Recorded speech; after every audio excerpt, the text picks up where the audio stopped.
জয় রাধে। জ্বলন্ত সত্য চ্যানেলে যারা আমাদের বক্তব্য শুনছেন তাদের প্রতি আমার অসংখ্য প্রণতি ও সুস্বাগতম। আমাদের আজকের বক্তব্যের বিষয়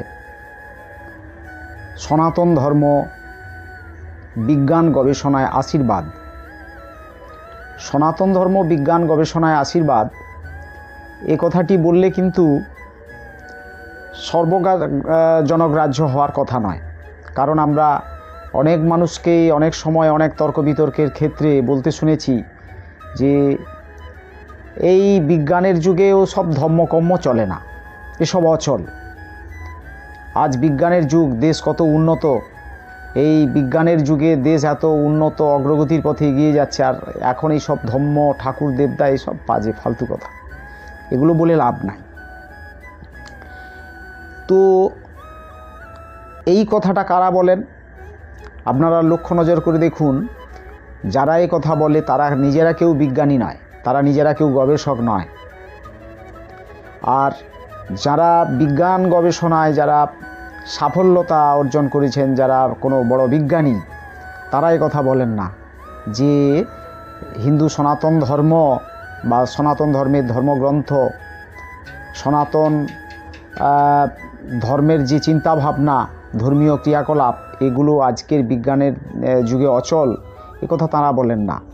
আমি তাদের মধ্যে একজন বিশ্ববিখ্যাত বিজ্ঞানী, তার নাম আমি আপনাদের সামনে উল্লেখ করছি, মাননীয় মনীন্দ্রনাথ ভৌমিক।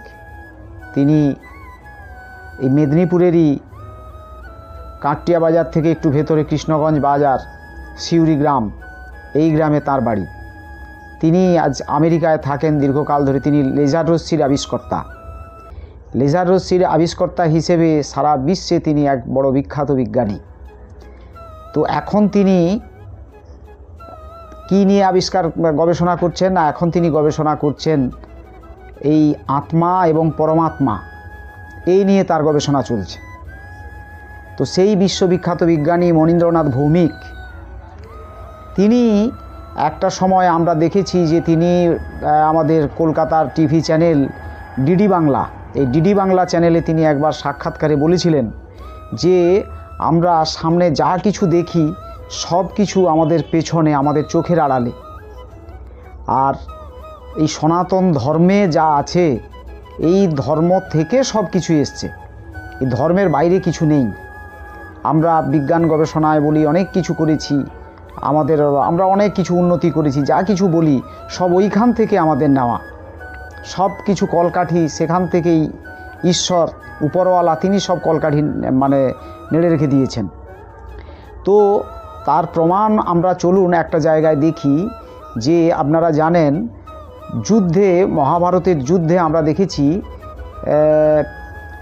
অর্জুনের বাণে, অর্জুন বাণ মেরে মেরে একদম সারা শরীর, ভীষ্মের সারা শরীরে হাত, দুইখানি হাত, পা, সারা বডি একদম তীর গেঁথে তীরের উপরে ভীষ্ম শুয়ে আছেন।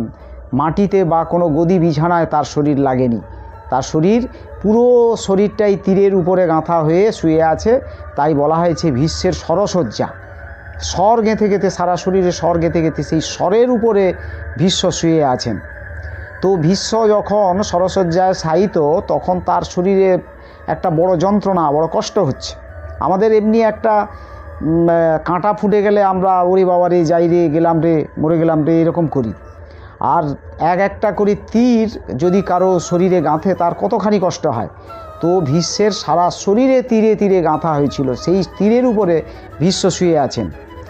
এমতাবস্থায় তার যে কষ্ট, সেই কষ্টের উপরে ভিত্তি করে ভীষ্ম বলছেন, আর্তচিৎকার করছেন, আহ জল, একটু জল। তখন তাকে জল দেওয়ার জন্য মহাদর্পী, মহাপাপী, অত্যাচারী, স্বৈরাচারী রাজা দুর্যোধন সোনার কলসে করে জল নিয়ে এসেছে ভীষ্মকে খাওয়াবার জন্য। ভীষ্ম সেই জল গ্রহণ করেননি। কেন করেননি? ভীষ্ম নিজে একজন খাঁটি ধার্মিক পুরুষ, তিনি ব্রহ্মচর্য সাধনে সারা জীবন কাটিয়েছেন। তাই ভীষ্ম তার যে পণ ছিল তিনি নিখুঁত থাকবেন, তিনি কোনো রকম পাপ কাজ করতে তিনি রাজি নন। তাই সেই ভীষ্ম ওই পাপাচারী দুর্যোধনের সোনার কলসের জল তিনি গ্রহণ করেননি, তিনি সেই জল পরিত্যাগ করেছেন। জল তাহলে তিনি কোথা থেকে পেলেন? অর্জুন তিনি তীর নিক্ষেপ করলেন মাটিতে তীর নিক্ষেপ করার ফলে সেখান থেকে ফিনকি দিয়ে জল ভীষ্মের মুখে পড়েছিল, সেই জল ভীষ্ম পান করেছিলেন। তো এতে আমাদের বিজ্ঞান গবেষণায় কি লাভ হয়েছে? বিজ্ঞান গবেষণার ক্ষেত্রে আমরা দেখলাম যে গবেষকরা যারা বিজ্ঞানী তারা দেখলেন আরে এটা সনাতন ধর্মের, তারা বহু ধর্মগ্রন্থকে তারা ওলটপালট করে ঘেঁটে লেড়ে দেখেন যে এর মধ্যে কি আছে, যৌক্তিকতা কিছু আছে কিনা, কিছু পাওয়া যায় কিনা।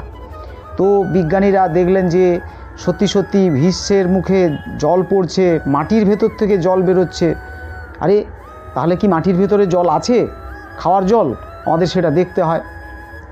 তো তখন তারা চিন্তা ভাবনা করে যে আমরা যদি এভাবে মাটিকে ড্রিল করে করে করে করে পাইপ পাঠিয়ে আমরা নিচে কি আছে দেখি, তাহলে তো বোঝা যাবে জল আছে কি না। তারা সেইভাবে একটা পাইপের নিচে ফলা লাগিয়ে পাইপকে ঘুরিয়ে ঘুরিয়ে মাটি কেটে কেটে যাচ্ছে এবং পাইপের ভেতরে জলের প্রেসার দিয়ে সেই কাটা মাটিকে সাইড দিয়ে তুলে নিচ্ছে। এইভাবে যখন অনেক নিচের লেয়ারে গেছে সেখান থেকে বালি বেরোচ্ছে এবং সেই বালুর ভেতর থেকে দেখা গেল জল টানলে জল আসছে, তাই তারা ফিল্টার করে সেই জল তুলছেন এবং আমরা আজকাল সেই জল খেয়ে বেঁচে আছি, ফিল্টার করা সেই জল। সে জল মিষ্টি সুস্বাদু জল, জীবাণুমুক্ত জল।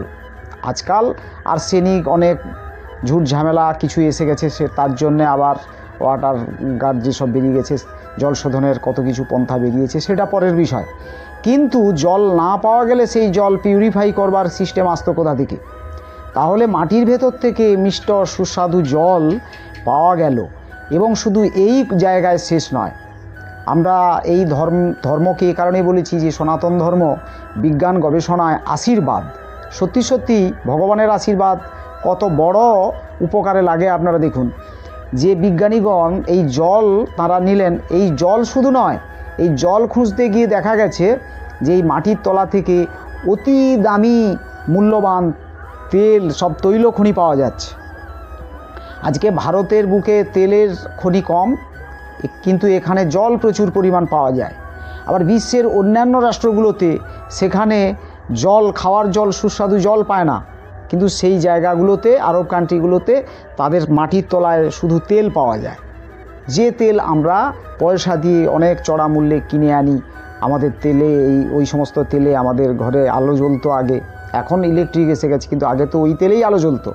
গাড়ি ঘোড়া চলছে, কত আমরা ওই তেলের উপরে ভিত্তি করে সমস্ত কিছু, মোটর সাইকেল থেকে শুরু করে কত বড় বড় গাড়ি, কল কারখানা চলছে ওই তেল। তাহলে এই যে তেল ওই জায়গায় থেমে থাকেনি বিজ্ঞান গবেষণা, ভগবানের আশীর্বাদ ওই জায়গায় নেই। আমরা সেখান থেকে কি পেয়েছি? আমরা ওই মাটির তলায় বিজ্ঞান গবেষণা তারা খুঁজে খুঁজে খুঁজে মাটির তলা থেকে কয়লা খনি পাওয়া গেছে, মাটির তলা থেকে সোনার খনি পাওয়া যাচ্ছে, সেখান থেকে দস্তা, তারপর নানান আপনার কি বলা যায় যত দামি স্টোন, গ্রহরত্ন। আমাদের আজকের এই যে জ্যোতিষ সমাজে যে সমস্ত ধারণীয় গ্রহরত্ন, নীলা, চুন্নি, পান্না, পুগরাজ, ডায়মন্ড বা হীরা, এই সমস্ত গোমেদ, এই সমস্ত জিনিস পাওয়া যাচ্ছে কোথা থেকে? না, এই মাটির তলা থেকেই সব পাওয়া যাচ্ছে। তো এই মাটির ভেতর থেকে যে এই জিনিসগুলি পাওয়া যাচ্ছে, আপনারা যদি দেখেন যে এটা কত বড় আশীর্বাদ। প্রত্যেকটি মানুষের জীবনে গ্রহ বলে একটি কথা আছে। তো যে গ্রহ, মানে এই যে 9টা গ্রহ, সেই 9টা গ্রহ প্রত্যেকটা মানুষের জীবনেই বরবাদ করে দিচ্ছে। এক একটা গ্রহ মানুষের এমন কুদৃষ্টিতে দেখে, সে আপনি শনি, রাহু, কেতু থেকে শুরু করে যে সমস্ত খারাপ খারাপ গ্রহগুলো, মঙ্গল, এই গ্রহগুলো মানুষের ক্ষতি সাধন করে। আবার কখনো যদি শনি ফেভার করে যায়, বৃহস্পতি ফেভার করে, তাহলে তার অনেক উন্নতি হয়। কিন্তু বৃহস্পতি যদি দুর্বল হয় তাহলে তার প্রভূত ক্ষতি হতে থাকে। তাহলে এই ক্ষতিগুলির হাত থেকে বাঁচার জন্য জ্যোতিষ সমাজ বলছে, জ্যোতিষ যে তত্ত্ব, জ্যোতিষতত্ত্ব বলে দিচ্ছে, তারা বিচার করে আপনার হরস্কোপ বিচার করে, কি হস্তরেখা বিচার করে, কপালের রেখা বিচার করে, মুখের গঠন বিচার করে তারা বলছেন যে তোমার এই রত্ন লাগবে, এই রত্ন তুমি ধারণ করলে তুমি শান্তিতে সুখে থাকতে পারবে, ভালোভাবে জীবনে বাঁচতে পারবে, জীবনে অনেক উন্নতি হবে, অনেক অধঃপতন থেকে তুমি বেঁচে যাবে। আর সেই জিনিসগুলি পাওয়া যাচ্ছে কোথায়? সেই জিনিসগুলি পাওয়া যাচ্ছে এই মাটির ভেতর থেকে। এই বিজ্ঞানীরা ওই মাটির ভেতর থেকে জল বের করতে গিয়ে এই সমস্ত জিনিস বেরিয়ে আসছে। আপনারা দেখুন এর ফলে কি হচ্ছে। একদিকে তো আপনি এই ধারণীয় গ্রহরত্নগুলি ধারণ করার কারণে আপনি গ্রহের কোপ থেকে বাঁচলেন, আপনার যেখানে দুর্বিষহ হয়ে জীবনটা কেটে যাওয়ার কথা সেই জায়গায় আপনি অনেক সুখে স্বাচ্ছন্দ্যে কাটাতে পারেন। দ্বিতীয়ত এই গ্রহরত্ন বিক্রি করে, কেনাবেচা করে আমাদের এই শুধু ভারতবর্ষ নয়, সারা বিশ্বে একটা বিপুল পরিমাণ টাকার কেনাবেচা চলছে, একটা বিরাট বড় আয় ব্যয়ের ব্যাপার চলছে। তাহলে এই যে পরিস্থিতিটা, আপনারা জানেন যে আমাদের ভারতবর্ষে যে গ্রহরত্নগুলি বিক্রি হয়, এখান থেকে যেগুলি মানে মাটির ভেতর থেকে তোলা হয় খনি থেকে, সেই গ্রহরত্ন থেকে আবার অন্যান্য দেশের, যেমন ধরুন শ্রীলঙ্কার থেকে আপনি যে গ্রহরত্ন পাবেন খুব দামি মাল, সেখান থেকে যদি গোমেদ নেন, জ্যোতিষদের কাছে জানবেন, তাকে শ্রীলঙ্কা গোমেদ নামে পরিচিত, এবং সে খুব স্ট্যান্ডার্ড মাল, তার দামও অনেক, কাজও অনেক স্ট্যান্ডার্ড। সে আপনি যদি শ্রীলঙ্কার পোখরাজ নেন, সে পোখরাজের দাম বেশি, তার কাজ ভালো। আপনি যদি শ্রীলঙ্কা থেকে ক্যাটসাই নেন, সে ক্যাটসাইয়ের দাম বেশি, তার কাজ বেশি। তো এইভাবে যদি আপনি দেখেন যে আপনার সারা বিশ্বের বুকে এই মাটির তলা থেকে এইভাবে সব রত্ন সম্ভার বেরিয়েছে। এই রত্ন সম্ভার যে বেরিয়েছে, এই মাটির তলায় কত রত্ন পাওয়া যায়, এই রত্ন সম্ভার ওখানে লুক্কায়িত আছে। এটা আমাদের জানিয়েছে কে? না, হিন্দু সনাতন ধর্মের যে ধর্মগ্রন্থ, সেই গ্রন্থ, সেখানকার যে তার স্টোরি, ঘটনাবলী, সেই ঘটনাবলী আমাদের ইঙ্গিত দিয়ে জানিয়ে দিয়েছে যে দেখো ওই মাটির তলায় তোমার কি আছে। আর সেই ইঙ্গিত কারা ধরে নিয়েছে? না, আমাদের দেশের যারা সুপুত্র বিজ্ঞানী, সেই সুপুত্র বিজ্ঞান গবেষক যারা, তারা সেই ইঙ্গিতটি তারা ধরে নিয়েছেন। ধরে নিয়ে তারা তাকে নিয়ে অনেক চিন্তাভাবনা, গবেষণা করে, পরীক্ষা নিরীক্ষা করে তারা সফল হয়েছেন। সেই বিজ্ঞানের আশীর্বাদকে পাথেয় করে আজকে শুধু ভারতবর্ষ নয়, সারা বিশ্ব একটা ভালো পজিশন নিয়ে চলছে এই বিজ্ঞান গবেষণার মাধ্যম দিয়ে। তাহলে আমরা যে কথা আমাদের আজকের বক্তব্যের বিষয়বস্তু রেখেছিলাম যে সনাতন ধর্ম বিজ্ঞান গবেষণায় আশীর্বাদ, তো এরকম বহু ঘটনা, বহু বিষয় নিয়ে তুলে ধরার ব্যাপার আছে। আমরা আজকে এই বিষয়টি এই জায়গাতেই রাখলাম। আবার আগামী দিনে আপনারা আমাদের এই ধরনের ভিডিও দেখার জন্য প্রস্তুত থাকুন। নিশ্চয়ই আমরা এই ধরনের যুক্তিপূর্ণ, যুক্তিগ্রাহ্য বিষয়গুলো আপনাদের সামনে আমরা উপস্থাপন করব। হরে কৃষ্ণ, জয় নিতাই, জয় রাধেশ্যাম।